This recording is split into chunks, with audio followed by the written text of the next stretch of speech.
Welcome back to Boys and Ghouls Film Review, folks. I'm your host, Sarah Stephenson. This is my co-host, Mike Stephenson. Hi, guys. So we're back to continue where we left off last time, where we're going to review Zombie 3 that was released in 1988. Now, wait a minute. How you think? Oh, Zombie 3. So, we did Zombie 2 the other day. This is the unofficial sequel, but it's not actually in the same storyline. It's similar storyline. It doesn't follow on, doesn't do that. It's just another zombie movie. It's made by the same director. Yeah. Same director, yeah. But as Mike says here, it's another, not really a direct sequel or anything. They're not linked or anything. No links. It's just a separate zombie film. Yeah, and again, this one deals with a different version where they say how the zombie outbreak happens. Yeah, it's like it's not necessarily even a prequel because it's just that doesn't even join on with the other movies and stuff. So it's just this is how we made a zombie virus. Yeah, and that see, sort of stuff. In both movies, they give a different depiction of how the zombie epidemic happens, or pandemic. Yeah, in this one, a little bit like I suppose The Walking Dead had something like that. The TV series, I think they had some epidemic or something took over, made people sick, people got infected, people died, and they wouldn't stay down. They kept walking around and stuff, and met somebody else, they got sick, and so same sort of thing. Same sort of thing. Yeah. Anyway, of course, this was directed aside from the same director. He's also got someone working beside him. I guess maybe for other they did separate unit stuff. Actually, I don't think he actually finished the film. Really? They brought a second director in. I think he left before it was finished. They had a creativity dispute.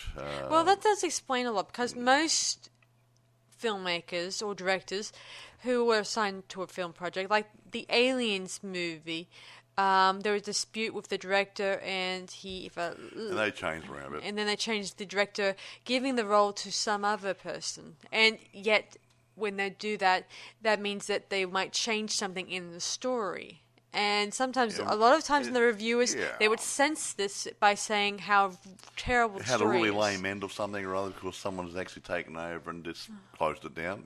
Yes, so go on, Mike. Okay, what was I going to say? Here we go. The produced by and all the other groovy stuff we get into. Produced by Franco Gaudenzi, Gaudenzi, directed by Lucio Fulci, and he was the guy who did the Zombie 2, and Bruno Mattei, Mattei, I believe is probably the guy who took over from him. There you go. Screenplay was done by Claudio Fragasso and Rosella Drudi. Okay, I'm getting the names right, I think. Well, at least the names are easy to pronounce. I'm not very good at foreign names. The Europeans aren't too bad. The Asian ones, I got no idea. Anyway, a few actors here, if you will. Okay, here we go. Okay, Darren Sarafian plays Kenny. Kenny. Hey, who killed... Oh, no, they killed Kenny. South Park? No. Yeah. Beatrice Ring plays Patricia. Taviana Dell'acqua plays Roger. That's a mouthful. Massimo Vanni, I think, plays Bo. Yuli Rainthaler plays Nancy. Marina Loy plays Carol, and Deborah Garmini plays Leah. I got through most of them. Yeah, there's also in most of the time throughout this movie we get sort of a DJ radio guy named Blue Heart. I think. That's his call name for the. But the thing is, we'll talk about him as we go through. But he's a blind. We'd say he's not actually an Afro-American. I think he would be Afro-American. No, he's supposed to be in Jamaica or somewhere. But whatever. He's that sort of style. Yeah, he's that sort of let's say Afro-American type blind DJ, and he's going through most of the movie doing a bit of voiceovers and stuff and saying, we're having a fine day today. And in the end, there's a bit of a twist. Anyway, we won't talk about the twist until later. Yes, it's interesting. Okay, I've been trying to find out why he was not listed in the Wikipedia. Yeah, I've been trying to figure I that out. don't either. I don't know. I couldn't find him anywhere. So Yeah. anyway, It baffles me. Like, was he even a professional DJ in real life? No, he probably wasn't. But they could have given him a credit. Well, not in there. It might be on the film credits. But, yeah, it might be. Anyway, it is Italian, but it's in American. English. It's Italian made. Italian made, but it's again marketed to America, supposedly. Yeah, I just said it's an Italian-made film, but it's in English. That's what I just said. Yes. Do you want to talk over me and just re-qualify everything I say? I'm just saying that this movie was made by Italians, but at the same time, it's marketed to America. Suit the American market. Yes. I said that. That's why it's in English. Okay. Right. Okay. Right. I think I've done my bit. You can do. Oh, yeah. Well, actually, no, nothing. Yeah, I don't know anything about production costs or anything. There's I don't know whether this actually went to TV or straight to video, VHS tapes or whatever. Yeah, it was such a low movie, in my opinion. It's, as I said in my last podcast, I said this was a horror action movie with a bit of zombies thrown in for a gore effect. Yeah. And of course, the action was a bit lost on me. I couldn't figure out if I was watching an action or horror. Yeah. Anyway, irrespective. It's irrespective. Carry on. You may tell a story. So the story begins in a laboratory where some scientists are working on this new zombie virus thing, and for some reason it's not working so well. Now this is what I told. This is supposed to be in the Philippines. That's why I didn't know whether. In the Philippines, and the serum's called Death 1. Yeah. So for some reason it's not working so well. So the scientists tried get on a helicopter too, but they get attacked by some. They just get attacked by a group of people who want to steal Death Virus 1. And they do. But then when they're chasing him down, the army guys, he breaks the vial and he kind of gets infected.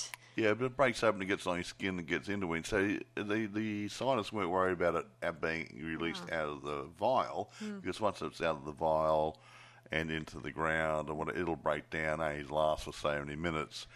But once it gets on your skin, it's a different set of circumstances, ain't it, folks? Anyway, so he races to a hotel, a resort hotel, and gets a room, and there he stays in there. But then somehow, according to the doctors, the scientists, they said that it could, aside from he could transmit it through water. Yeah, you'd have a drink out of someone's cup and they could have a drink out of it, and all of a sudden they got it too. Yeah. It's easily transmitted. Yeah, and if you actually cut yourself accidentally on a piece of glass on the cup, you could end up getting infected already by the virus too. Yep. And as I've said in the past, there's many ways of getting infected, obviously. People just don't know. Wash your hands, children, okay? But soon enough, the Army's guys, they pinpoint it to the hotel. They trace it to where he went to, this resort motel place. Yeah. They quickly evacuate the people who were not affected and kill anyone who happened to have been affected by their encounter with this man. Pretty much they were cordoned off. Yeah, they were contained in that area. They weren't allowed out. Yeah. Of course, they kill the man who got infected by Death 1, whatever, and the army guys can only think of one way of disposing the body: burning it, according to them. No, it doesn't work. They obviously not seen Return of the Living Dead. In that one, they burnt the body and it was transmitted by air. And in this case, it was transmitted by the animals or the birds in the air. Yeah, the flock of birds got infected by it. Yes. And they started being kamikaze birds. Yes. Albert Hitchcock would have been so pleased. The scientists warned the army guys about this sudden outbreak. The typical army guys in these movies. Yeah. I know everything. You work for me. I know what I'm doing. Yada yada yada. Blah blah. We then blah, cross over to a bunch of army soldiers who are just on leave, I guess. Yeah, they were just, it could have been leave, Yeah. day pass, something or other, and they see a busload of girls. I think they're musicians or singers or something or other. And they're flirting with them, obviously. Yeah. And then suddenly, the birds we mentioned start attacking the girls and the men. Obviously, the army guys, they try to protect them as much as they possibly can.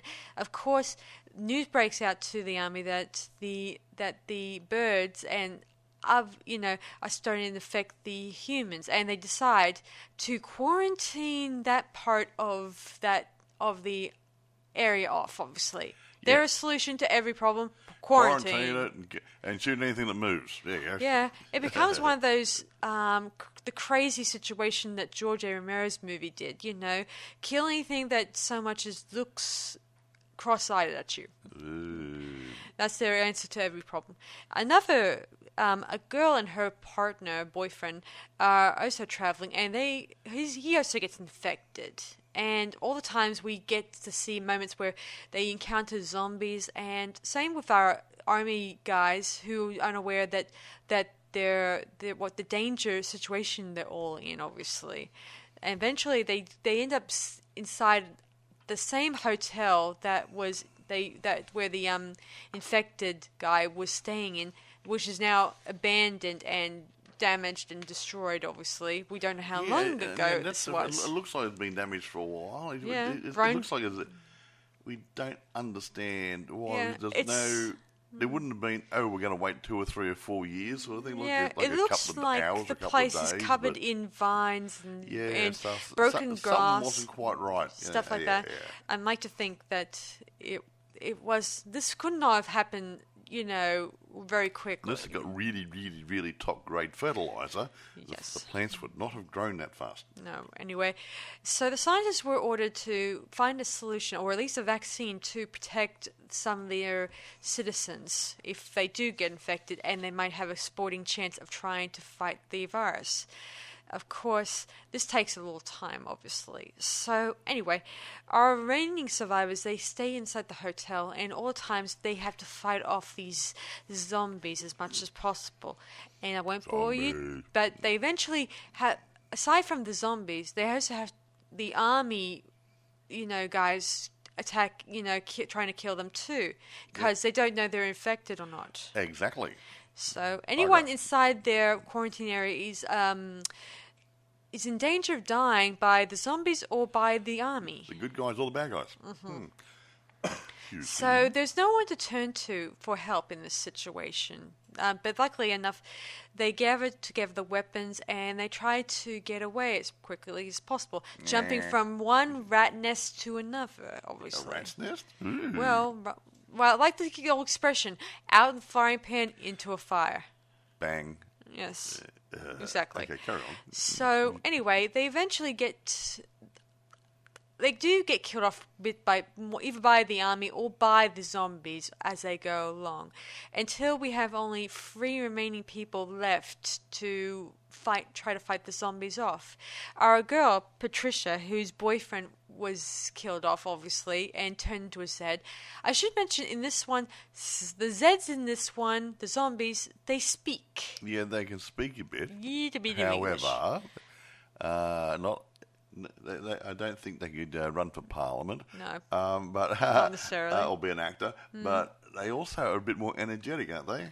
Yes. They can fight better and run faster and that sort of stuff. Yeah. It's like, as I said, they do a lot of fight scenes in this, like ridiculous fight scenes, wouldn't you say? Yeah. Considering it's supposed to be dead guys who have got what if they broke a limb? Yeah. I didn't feel a thing. It was only a flesh wound. Yeah, exactly. So, anyway, our 3 remaining survivors, they end up getting onto a helicopter and they fight off the Zeds as much as they can. Eventually, our 2 remaining survivors, Patricia and Kenny, they take to the air, obviously, leaving their friend who gets killed by both the Zeds and the army soldiers who are quarantining the area. Yeah. Anyway, we then later on learn from the scientists about the possibility of trying to contain this, but also the fact that it might continue to spread if But the army guys keep saying, we'll do what we do, blah, blah, blah, blah, blah. We know what they're doing, blah, blah. Well, we will stuff you. Then much later on, when Kenny and Patricia are in the air, they listen to the radio. This is Blueheart. He's mentioned, or we hear him on the radio a couple of times in this movie. A few times during the show, he goes back to him, and he's DJing stuff. But here he says something like, I got it written down here. He says, he dedicates the next record to all the undead around the world, and then the camera comes around him, and you notice that he is now a Zed. Yes. So you got a Zed who can talk and play records and stuff. Yeah, really good. Interesting thing, guys. Throughout this movie, we see his face at the beginning, and most of the time throughout this movie, we see the back of his head, which we don't even know when he may have gotten attacked. Who knows? Maybe he took. It could be water. Yeah. Or something. Or could something in in the water. Air. Yeah, could have been the air and stuff like that. Anyway, so Kenny's solution is trying to go back to the island and try to save the remaining survivors, hopefully, maybe getting the advantage they need. But of course, Patricia, we zoom in on her face and we see a despaired look on her face, which could indicate that this world is going to be infected in a matter of, well, like in the other movie, there was defection, no one can stop it. So that's Zombies 3. I'm sorry I went through it really quickly, but most of it's all jump. It's nothing much else to say. There's not a lot of substance in this one. It's mostly one person walks off, gets killed by a Zed, gobble. And then the next minute he's wandering around like a Zed too. Gee. Okay, but so I've got a bit of time to get into some production details here and stuff. Now, Rosella Drudy developed most of the script for Zombie 3 without credit. The film only credits her husband, Claudio Fragasso, who co-authored the screenplay. I see. That'd be freaking right, wouldn't it? Oh, boy. Now, the reason they set the script in the Philippines as it was cheap and convenient for the shoot. Smart. Okay, you say little things like that. Yeah. It's supposed to be a 3D film, and it wasn't. So, a bunch of constraints, you know. It was announced as a 3D film, but was never released in that sort of format. But I felt sorry for the audience who were expecting a 3D movie out there. Yeah, well, no, it's not when it actually hit the deck. It wouldn't have been advertised as a 3D movie, okay? I'm just saying it was never released as one, but it was announced it was going to be one. Now, director Lucio Fulci went to the Philippines with his daughter Camilla, and they spent 6 weeks shooting the movie, obviously. Anyway, he left the production partway through due to opposing views. Opposing views, okay. Yeah, he wanted to do it one way, the producers want to do it another way. And you see what I mean, guys? Blah, you know, so he said, "I'll stuff you," and he walked off the set. No, he left. They got someone else to fill in. That's where the other guy probably came in. Yeah. They got two directors. And that's probably why we have, it feels like this movie feels a little weird when I think about it. Yeah. Like, maybe it was probably the fact all the times they film it, like, making it more action. Yeah. Unless that was he just thought it was a bad script. It's horrible. I agree. He wanted to change a bit here and there to make it more interesting, better, whatever. The ending was not too bad. I guess I give that 5 stars, obviously. Even though this is not a 5-star review. Yeah. Yeah, I can't think of anything else. I can't think of too many things to say about this, actually. I'm guessing there's no reception, or is there no... I'm going to get down there. There's not a lot. Okay. Reception. Here we go. Let's go through things. They're always good for a bit of a joke and a laugh. Ho, ho, ho.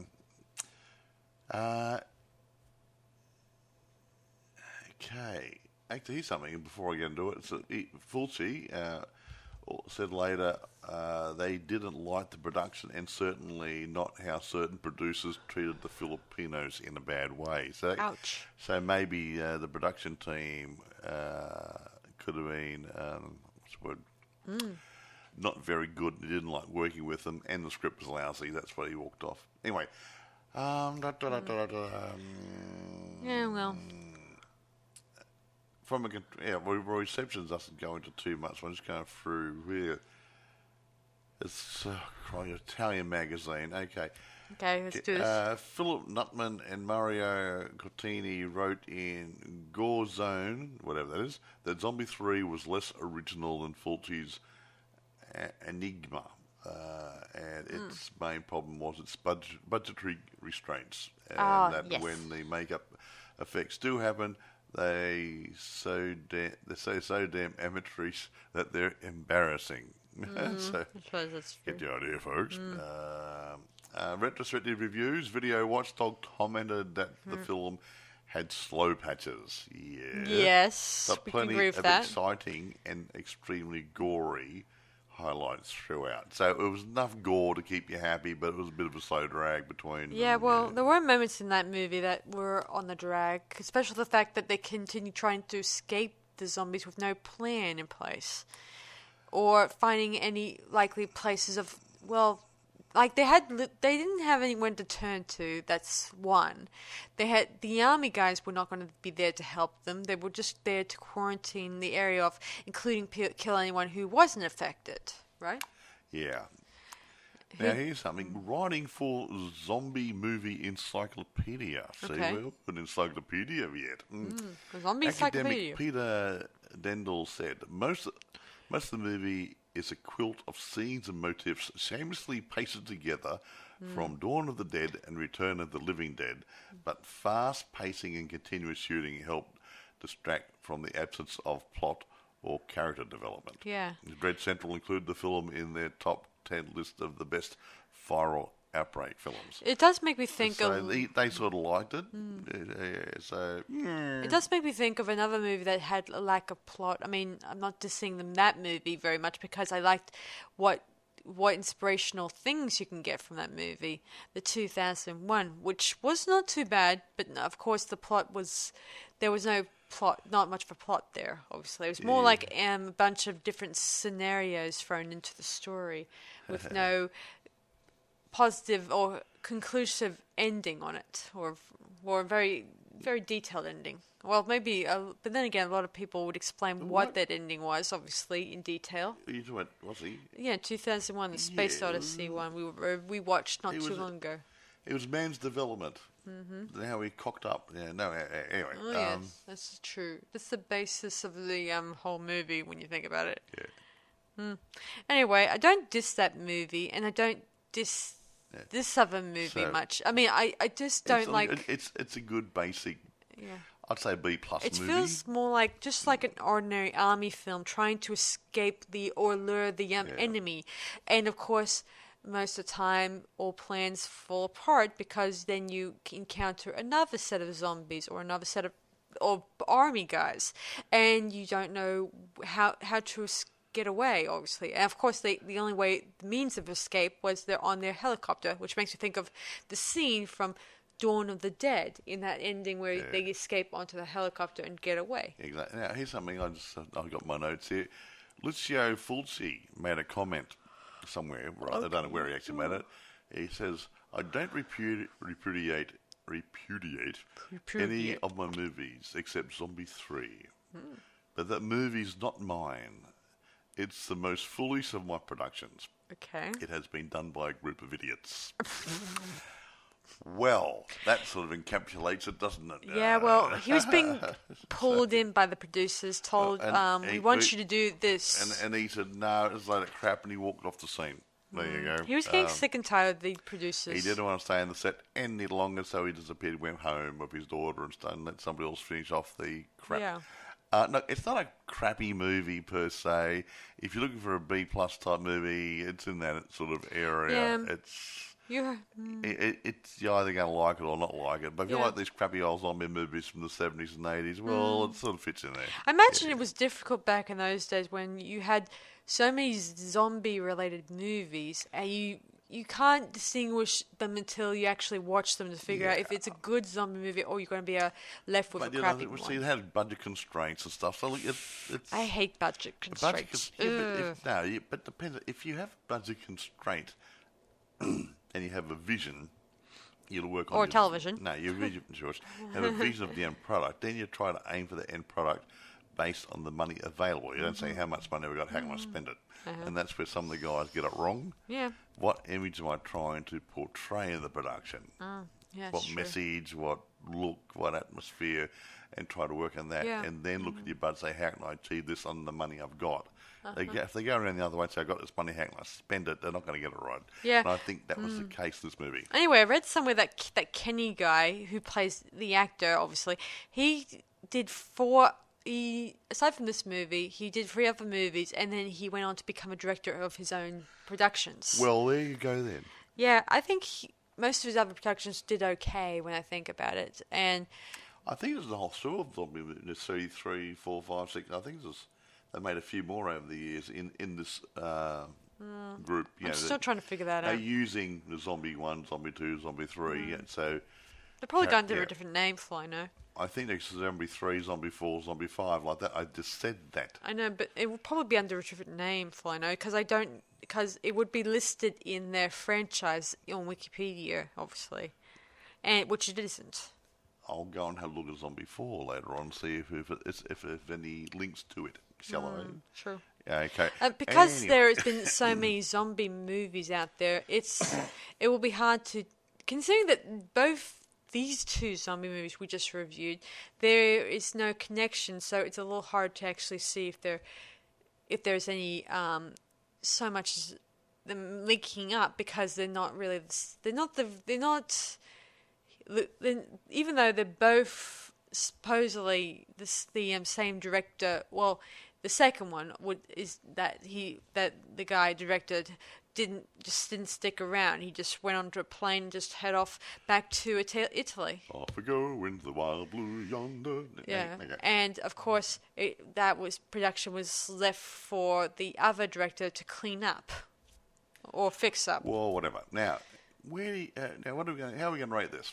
That's a good question. Again, I do my ratings for the period. So yeah, liking it to other movies of its ilk in the same decade. So it's not an A-grade movie. I agree with that one. But I wouldn't say it's a B. I'd say it's in the middle, in between A and B. Could have been better. Could have done better. However, it's a good basic storyline. It flows along reasonably well, no matter what some of the critics and stuff say. If you don't want to tax your brain cells too much, it's not a bad watch. The filming's not too bad, I wouldn't say. The story's not too bad. The acting's not too bad. The filming's pretty good. Again, it could have done a little bit better with some of the special effects and a few things, and tied up the storyline a little bit and whatever. Yeah. So I'm going to give it an 8. Yeah. I don't agree with Mike here, sadly, guys, that I don't think this movie is an A or a B. Well, I think it's more of a teeny bit more of a B than an A, obviously, in my opinion, because of the not the flowing story and the lack of connections with the characters. Yeah, there's no character building. There wasn't this. Yeah, there's just let's run around in decreasing circles as we get killed off. And the fact that the fact that the soldiers kept rejecting the whole plan, we know better. No, they don't necessarily. Their plan is doing it the old-fashioned way. Kill anything that's shoot moves. First and ask questions later. Yeah. Now, I was going to say is, look, I'm not knocking the director. Neither am because I. obviously he's made good movies before. He's made good movies since. He walked off this one because he thought it was a crappy movie. Yeah, and he was forced in it by producers telling them to hold. They are holding the purse strings. Yeah, and he just couldn't take it anymore, so he left. So Lucio Fulci probably did the right thing, leaving the production. And, not tying himself down to a production that was going to fail. I don't want to be part of this anymore. Yeah, the worst part in those types of movies is once you get halfway through it, then your name's still stuck on it for life. No, you can turn around and say, I don't want my name mentioned in the credits. Is that true? That's true. You can say that. But I don't think you worry about that. So, but his name's there, but he's just owned it. Yeah. He doesn't want to be known. I mean, sometimes in movies, actors and directors or people who worked on it sometimes they would just say, "Don't add my name to it. Just leave me out of it." You just put it down. No I'm matter down the how bottom, popular and it many gets. others. Yeah. No matter how popular it gets, or lack of viewers, or lack of interest, Yes. and stuff like that. But as long as you get paid. Yes. Anyway, I'm going to rate it now. So I'm going to rate it, I think last time I rated the last one 8. So I'm going to rate this 8 out of 10 myself, obviously. I mean, if it was much more better, if it had more story and a little bit more character development, I probably would have loved it a little bit more. But I feel like it was too much like an action film and less than a horror one, obviously. Yeah. I mean, even though we've already have seen Resident Evil as a bit of an action horror thing, movie in game, but I feel like in this one it feels like they were trying to make it more like a war movie than horror. If this was just an ordinary independent film done by a new filmmaker, I'd see it in a different light because you'd expect things to be a bit rough around the edges or whatever and limited skill levels and limited budget, whatever. But these guys are professional filmmakers, and they should have been a tad better. And it has nothing to do with the fact this is a third movie to that second movie. Obviously, I'm fine if its name it had a different name change, obviously, to make it have no connection. I'd be fine with that, and it has nothing to do with that, obviously. But other than that, the story was... It's an Italian thing, I gather. They don't mind using the word, Zombie 4, and pretend it's a sequel. It's not really a sequel. Yeah. They do that. I mean, a lot of other movies, other zombie movies that don't have a connection up, or they don't mention of the past tense from the other movie. Sometimes they do, sometimes they don't. Sometimes they just pretend that alternate universe never happened, or they just say, we'll give you half the story, say this happened, but the other stuff that happened didn't exist. Exactly. Like they did with the Halloween one in 2018. They pretended the whole other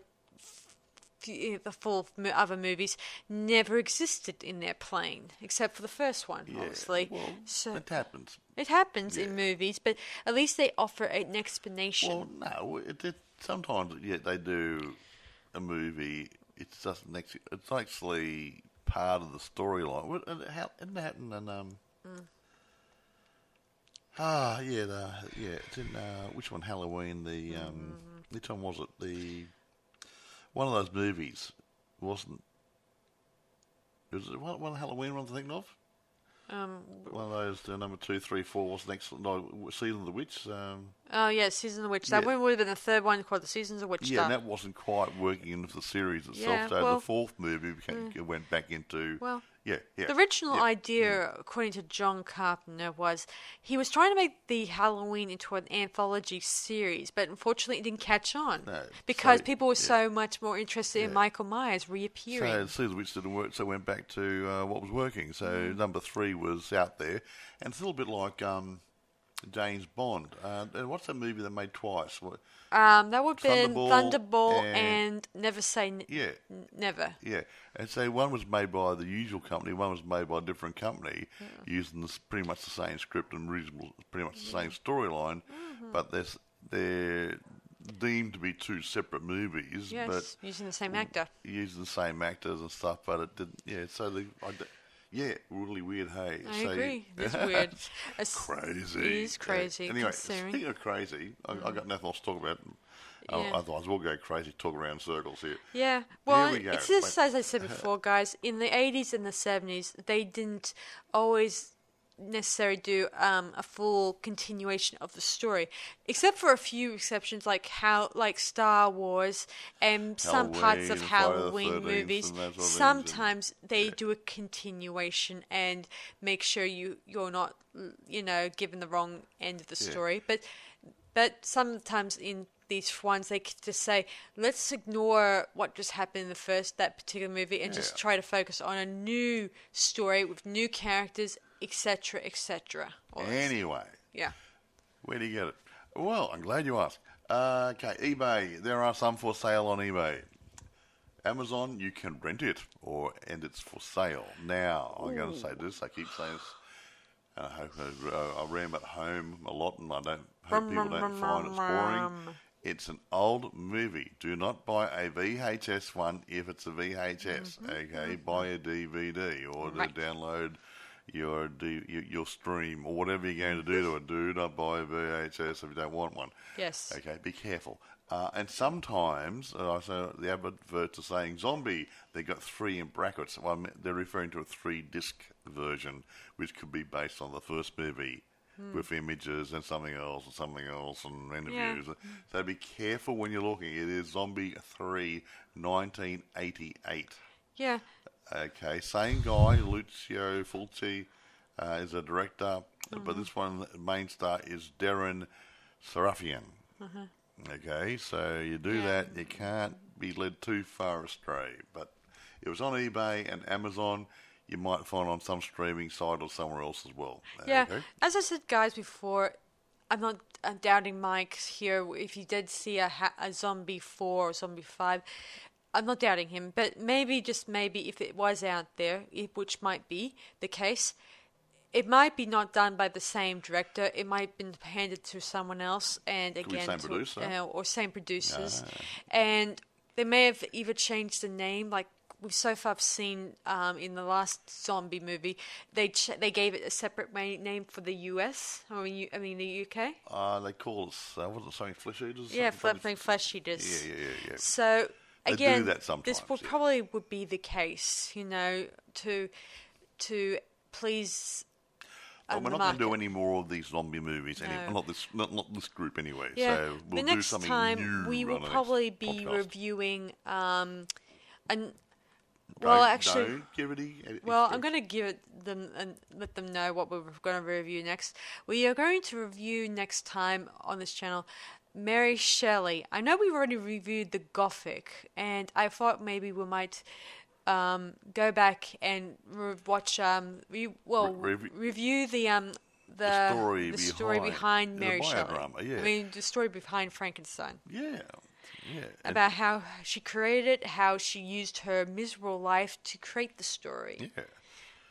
Hey, Frankie, baby. Hey. Yes. So will be our next review next time, obviously, on this channel. Actually, we must be up around 400 podcasts by now. Well, yes. I should mention, guys, before we cut off, this is our 400th episode. Is this one 400? Yes. So this is I should have mentioned this earlier, but I've been distracted lately, guys, with other things.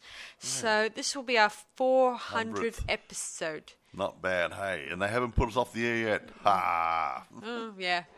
Anyway, with all our swearing, no kidding. So, anyway, guys, I hope you might celebrate with us by watching this, sharing this to your friends and family. Yeah, come on. We want more people for following and watching and stuff.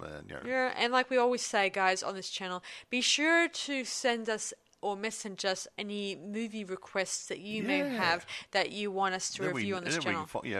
Well, at last count, I've got about 7,000 movies in my collection.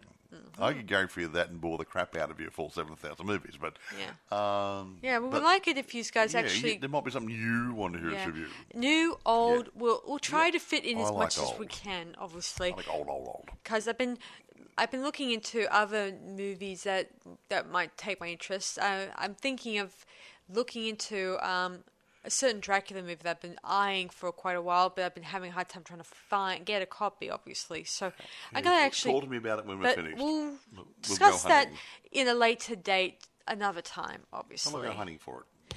Well, anyway, so that's about it from us, guys. So I hope you guys enjoyed this podcast, and like always, be sure to like and subscribe and comment as you go along. Comments are nice. Leave thumbs up. Hey, we like what you're doing. More, please. Hey, how about this movie? Can you review that, please? I really don't want to do Teddy Bear's Picnic, okay? Anyway. Or SpongeBob SquarePants. Or Tinkerbell, okay? Leave them alone, okay? That's about it from us, guys. So this is Sarah Stephenson. And Michael. Saying see you guys around on Boys and Ghouls Film Review. Bye for now, and have a great scare. Bye for now, guys. Bye.